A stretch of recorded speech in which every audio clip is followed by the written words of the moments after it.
ಬಂಧುಗಳೇ ನಮಸ್ಕಾರ. ನಿಮ್ಮೆಲ್ಲರಿಗೂ ಗೊತ್ತಿರೋ ಹಾಗೆ ಈ ಪೆನ್ ಡ್ರೈವ್ ಲೈಂಗಿಕ ಹಗರಣಕ್ಕೆ ಸಂಬಂಧಪಟ್ಟಂತೆ ಹಲವು ಬೆಳವಣಿಗೆಗಳು ಇತ್ತೀಚೆಗೆ ನಡೀತಾ ಇದ್ದಾವೆ.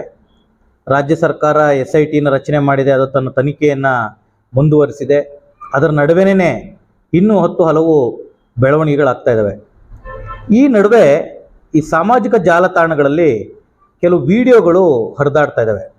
ಅದರಲ್ಲೂ ಬಹಳ ಮುಖ್ಯವಾಗಿ ಹಾಸನ ಜಿಲ್ಲೆಯ ಅಂತ ಅಲ್ಲ, ಒಟ್ಟು ಹೆಣ್ಣು ಮಕ್ಕಳ ಘನತೆಯನ್ನು ಕುಂದಿಸುವಂತಹ, ಈ ಜಿಲ್ಲೆಯ ಗೌರವವನ್ನು ಕಡಿಮೆ ಮಾಡುವಂತಹ, ಮತ್ತು ಒಂದು ಸಾಮಾಜಿಕ ಸ್ವಾಸ್ಥ್ಯ ಅಂತ ಇರುತ್ತೆ, ಆರೋಗ್ಯಕರವಾಗಿರ್ತಕ್ಕಂಥ ಸಾಮಾಜಿಕ ಸ್ವಾಸ್ಥ್ಯ, ಈ ಸ್ವಾಸ್ಥ್ಯವನ್ನು ಹದಗೆಡಿಸುವಂತಹ ರೀತಿಯ ವಿಡಿಯೋಗಳು ಇವತ್ತು ಸಾಮಾಜಿಕ ಜಾಲತಾಣಗಳಲ್ಲಿ ಹರಿದಾಡ್ತಾ ಇದೆ. ನಿಮಗೊಂದು ಸಣ್ಣ ಎಕ್ಸಾಂಪಲ್ನ ಹೇಳ್ತೀನಿ. ಏನಂತ ಹೇಳಿದ್ರೆ, ಇಬ್ಬರು ಸ್ನೇಹಿತರು ನಿಂತ್ಕೊಂಡು ಮಾತಾಡ್ತಾ ಇರ್ತಾರೆ. ಒಬ್ಬ ಸ್ನೇಹಿತ ಬಂದು ತುಂಬ ಡಲ್ಲಾಗಿರ್ತಕ್ಕಂಥ ಆತನ ಸ್ನೇಹಿತನನ್ನು ಮಾತಾಡಿಸ್ತಾನೆ. ಯಾಕಪ್ಪ ಇಷ್ಟೊಂದು ಡಲ್ಲಾಗಿದೆಯಲ್ಲ ಅಂತ. ಅದಕ್ಕೆ ಅವನು ಪ್ರತಿಕ್ರಿಯೆ ಕೊಡ್ತಾನೆ, ಇಲ್ಲ ಗುರು ತುಂಬ ಬೇಜಾರಾಗಿದೆ. ಮತ್ತೆ ಕೇಳ್ತಾನೆ ಅವನು ಯಾಕೆ ಅಂತ. ಅದಕ್ಕೆ ಅವನು ಹೇಳ್ತಾನೆ, ಇಲ್ಲ ನಂದು ಮದುವೆ ಮುರಿದು ಬಿದ್ದೋಯ್ತು, ಮದುವೆ ನಿಗದಿಯಾಗಿತ್ತು, ಅದಕ್ಕೋಸ್ಕರ ಬೇಜಾರಾಗ್ತಾ ಇದೆ ಅಂತ. ಮತ್ತೆ ಆತನ ಸ್ನೇಹಿತ ಕೇಳ್ತಾನೆ, ಹೌದಾ, ಯಾಕೆ, ಯಾವ ಕಾರಣಕ್ಕೆ ಮದುವೆ ಮುರಿದು ಬೀಳ್ತು ಅಂತ.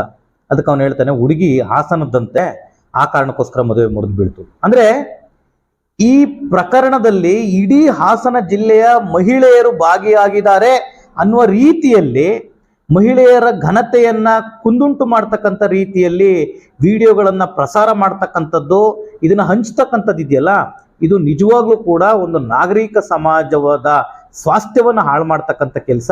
ಹಾಗಾಗಿ ಇವತ್ತು ಹಾಸನದಲ್ಲಿ ಕರ್ನಾಟಕ ಪ್ರಾಂತ ರೈತ ಸಂಘ, ಭಾರತ ಪ್ರಜಾಸತ್ತಾತ್ಮಕ ಯುವಜನ ಫೆಡರೇಷನ್ DYFI, ಭಾರತ ವಿದ್ಯಾರ್ಥಿ ಫೆಡರೇಷನ್ SFI ಮೂರೂ ಸಂಘಟನೆಗಳು ಒಟ್ಟಿಗೆ ಸೇರಿ ಮೊನ್ನೆ ಜಿಲ್ಲಾ ಪೊಲೀಸ್ ವರಿಷ್ಠಾಧಿಕಾರಿಗಳಿಗೆ SP ಅವರಿಗೆ ಒಂದು ಕಂಪ್ಲೇಂಟನ್ನು ಲಾಡ್ಜ್ ಮಾಡಿದ್ವಿ. ಈ ರೀತಿ ಸೋಷಿಯಲ್ ಮೀಡಿಯಾದಲ್ಲಿ ಯಾವ್ಯಾವೆಲ್ಲ ವಿಡಿಯೋಗಳು, ಮೀಮ್ಸ್ಗಳು ಹರಿದಾಡ್ತಾ ಇದ್ದಾವೆ, ಅವುಗಳನ್ನು ತಯಾರು ಮಾಡಿರೋರು ಯಾರು, ಯಾರಿಂದ ಮೊದಲು ಅದು ಅಪ್ಲೋಡ್ ಆಯಿತು, ಮತ್ತು ಎಲ್ಲೆಲ್ಲೆಲ್ಲ ಅದು ಸರ್ಕ್ಯುಲೇಟ್ ಆಗ್ತಾ ಇದೆ, ಇದನ್ನ ಸೈಬರ್ ಕ್ರೈಮ್ ಮೂಲಕ ಇಮ್ಮಿಡಿಯೇಟ್ ಆಗಿ ಪತ್ತೆ ಹಚ್ಚಬೇಕು. ಮತ್ತೆ ಆ ಪತ್ತೆ ಹಚ್ಚೋದು ಮಾತ್ರ ಅಲ್ಲ, ಮುಂದೆ ಅದು ಸರ್ಕ್ಯುಲೇಟ್ ಆಗದೇ ಇರ್ತಕ್ಕಂಥ ರೀತಿಯಲ್ಲಿ ಅದನ್ನು ತಡೆಗಟ್ಟಬೇಕು. ಮತ್ತೆ ಇದರ ಹಿಂದೆ ಯಾರೆಲ್ಲ ಇನ್ವಾಲ್ವ್ ಆಗಿದ್ದಾರೆ, ಈ ಸಮಾಜದ ಸ್ವಾಸ್ಥ್ಯವನ್ನು ಹಾಳು ಮಾಡ್ತಕ್ಕಂಥವ್ರು, ಅವರ ಮೇಲೆ ಕಠಿಣವಾಗಿರ್ತಕ್ಕಂಥ ಕಾನೂನು ಕ್ರಮವನ್ನು ಕೈಗೊಳ್ಳಬೇಕು ಅನ್ನೋ ಉದ್ದೇಶವಿಟ್ಟುಕೊಂಡು ಇವತ್ತು ಕಂಪ್ಲೇಂಟನ್ನು ಲಾಡ್ಜ್ ಮಾಡಿದ್ದೇವೆ. ಹಾಗಾಗಿ ನಾವು ನಿಮಗೆ ಮನವಿ ಮಾಡ್ಕೊಳ್ಳೋದು, ಈ ಥರದ ಯಾವುದೇ ವಿಡಿಯೋಗಳು ನಿಮ್ಮ ಗಮನಕ್ಕೆ ಬಂದರೆ ಇಮ್ಮಿಡಿಯೇಟ್ ಆಗಿ ಅದನ್ನು ರಿಪೋರ್ಟ್ ಮಾಡಿ, ಪೊಲೀಸ್ನವರಿಗೆ ಕೇಸ್ ದಾಖಲು ಮಾಡೋದಕ್ಕೆ ನೀವು ವ್ಯವಸ್ಥೆ ಮಾಡಿ, ಇನ್ನೊಬ್ಬರಿಗೆ ಆ ವಿಡಿಯೋಗಳನ್ನ ದಯವಿಟ್ಟು ಹಂಚುವಂಥ ಕೆಲಸವನ್ನ ಮಾಡಬೇಡಿ ಅಂತೇಳಿ ನಾವು ಕಳಕಳಿಯ ಮನವಿಯನ್ನ ಮಾಡ್ಕೊಳ್ತಾ ಇದ್ದೀವಿ. SP ಅವರು ತುಂಬಾ ಸಕಾರಾತ್ಮಕವಾಗಿ ಇದನ್ನ ಅವರು ತಗೊಂಡಿದ್ದಾರೆ. ನಾವು ಕೂಡಲೇ ಇದ್ರ ಮೇಲೆ ಕ್ರಮ ಕೈಗೊಳ್ತೀವಿ ಅಂತೇಳಿ ಹೇಳಿದ್ದಾರೆ. ಮತ್ತು ಅದಷ್ಟು ಮಾತ್ರ ಅಲ್ಲ, ಇವೆಲ್ಲ ಬೆಳವಣಿಗೆಗಳು ಏನಾಗ್ತವೆ ಅಂತ ಹೇಳಿದ್ರೆ, ಯಾರು ಈ ಪೆನ್ ಡ್ರೈವ್ ಲೈಂಗಿಕ ಈ ಪ್ರಕರಣಗಳಲ್ಲಿ ಹಗರಣದಲ್ಲಿ ಭಾಗಿಯಾಗಿದ್ದಾರೆ, ಯಾರು ಸಂತ್ರಸ್ತರಿದ್ದಾರೆ, ವಿಕ್ಟಿಮ್ಸ್ ಇದ್ದಾರೆ, ಅವರು ಇವನ್ನೆಲ್ಲ ನೋಡಿದ್ರೆ ಮುಂದೆ ಬಂದು ಧೈರ್ಯವಾಗಿ SIT ಮುಂದೆ, ತನಿಖಾಧಿಕಾರಿಗಳ ಮುಂದೆ ತಮ್ಮ ಅಹವಾಲುಗಳನ್ನ ಅಥವಾ ತಮ್ಮ ಹೇಳಿಕೆಗಳನ್ನ ಕೊಡೋದಕ್ಕೆ ಹಿಂದೆ ಮುಂದೆ ನೋಡ್ತಾರೆ.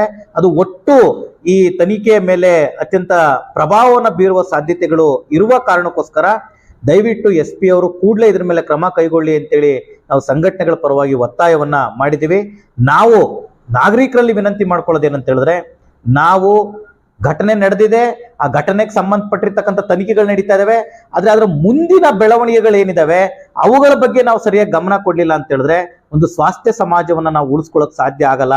ಆ ನಿಟ್ಟಿನಲ್ಲಿ ನೀವೆಲ್ಲರೂ ಕೂಡ ಮಹಿಳಾ ಪರವಾಗಿ ಅತ್ಯಂತ ಸಂಯಮತೆಯಿಂದ, ಅತ್ಯಂತ ಜಾಗರೂಕತೆಯಿಂದ ನಾವು ನಡ್ಕೊಳ್ಳೋದಿಕ್ಕೆ ಸಾಧ್ಯ ಆಗಬೇಕು, ಯೋಚನೆ ಮಾಡೋಕೆ ಸಾಧ್ಯ ಆಗಬೇಕು ಅಂತೇಳಿ ಈ ಮೂರೂ ಸಂಘಟನೆಗಳ ಪರವಾಗಿ ನಿಮ್ಮಲ್ಲಿ ನಾನು ಕಳಕಳಿಯಿಂದ ಮನವಿಯನ್ನ ಮಾಡ್ಕೊಳ್ತಾ ಇದ್ದೀನಿ. ನಮಸ್ಕಾರ.